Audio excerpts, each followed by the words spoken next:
What's going on, guys? Another nasty day in the market, but in the world of AlgoPro, we've still been making money. People have still been enjoying the system. So I thought I'd show you the signals on the different time frames today, and a couple of people just talking in the chat room. So remember, when you buy the AlgoPro, and I'll leave a link in the description below where you can go and get it, you get access to their Discord, which is an extensive Discord, and it includes a VIP section right down the bottom here, with lots of different information in it as well, which is good.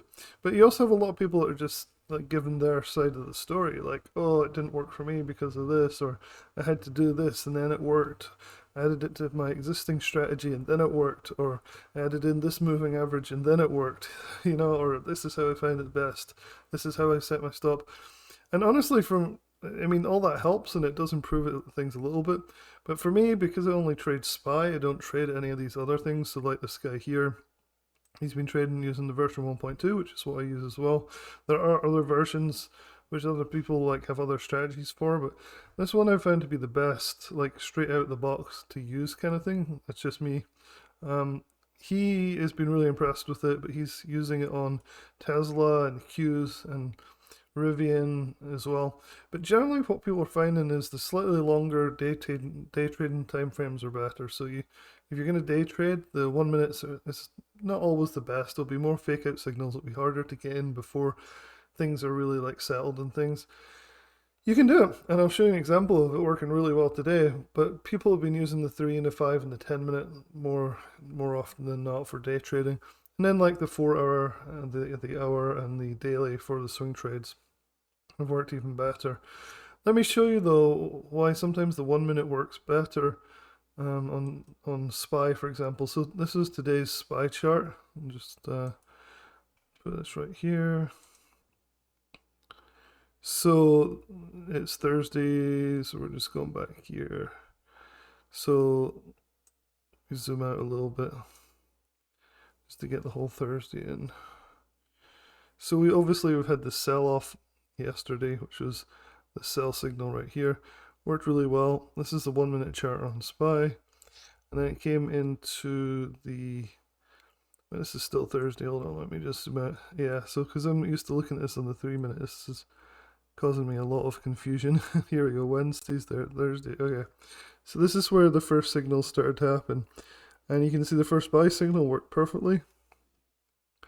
And this is why people keep saying like, well, why does it not work? Well, because emotions still come into play, right? So you buy at the top of the candle because the buy signal doesn't confirm until the top of the candle. Then you basically have to figure out when to exit, and you're given these lines that are on the right here, and they tell you when you can exit. But you can set those to be as aggressive or as conservative as you like. So on this one, you'd most likely would have taken profit based on the spacing of the lines that I have currently set on mine. I'll show you that in a second. Unfortunately, you can't superimpose those very easily onto these previous signals, but this signal would have been a winner. This signal would have been a huge winner. This would have been probably break even, these two. Another huge winner, and then another big winner as well. So if you're new to the system, you can set these take profit lines depending on what percentages that you want. Most people in SPY will be trading options, so of course you have to bear that in mind. But you can make this as aggressive or as non-aggressive as you like, just by changing the multiplier, which is this one right here. So if I close this one down, you see how those lines get closer together.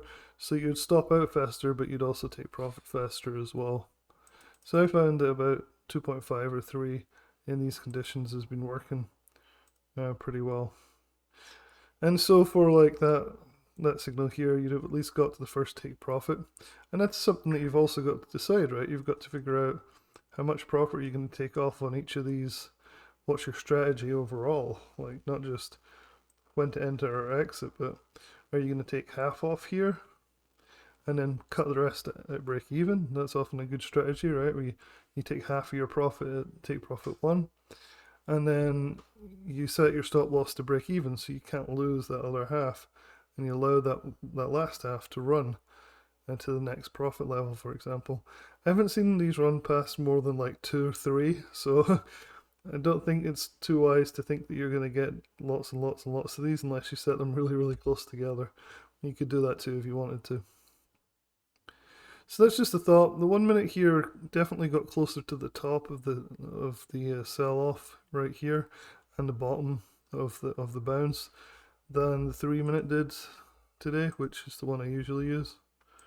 So you can see that it still worked really well, but you were a bit later with the buy and the sell. So the buy was way up here instead of down here. The sell was down here, but the signal still worked great. The sell signal from earlier still worked great as well. But the 1 minute was actually a bit snappier today. So these things will change with market conditions. And I think experimenting with different conditions and different time frames. I can't really speak to any other tickers though. I'll only just trade SPY, and also the ES futures as well. I do that too. So if you want to learn more about what this program can do, this AlgoPro, if you're new to it, check out the link in the description. It'll take you to this article right here. It is basically my findings over what seems to be turning into weeks and weeks or maybe months by the time you see this, of looking into this, checking out the different versions that you can get when you buy this thing, you get all of this stuff, looking into the strategies, and finally the bots that you can automate these things with as well, which is something I'm starting to look into more and more as well. And so it's worth definitely checking this out. You can get it at the best possible price, which currently is, I think, $179.99 one-time fee. You can get it right here, which is a fantastic deal. No recurring fees, and all the videos that I'm doing, I'm also putting into this review article as well. So you'll get all the stuff that I'm looked at before, that have like different versions. Here's one on the 1.2, which is by far my favorite, but there's reversal packages and stuff. It's really cool. Lots of really good stuff. Definitely worth checking out. If you want to sign up and get more information about other trading strategies, other programs and things that I find useful, definitely check out our free mini course, which is this: learn how to win 90% of your trades in 90 seconds. Just click here, sign up, and you'll receive some information about other programs that I have found to be extremely useful, and I hope they'll be useful to you as well. Alright, have a good day. Cheers.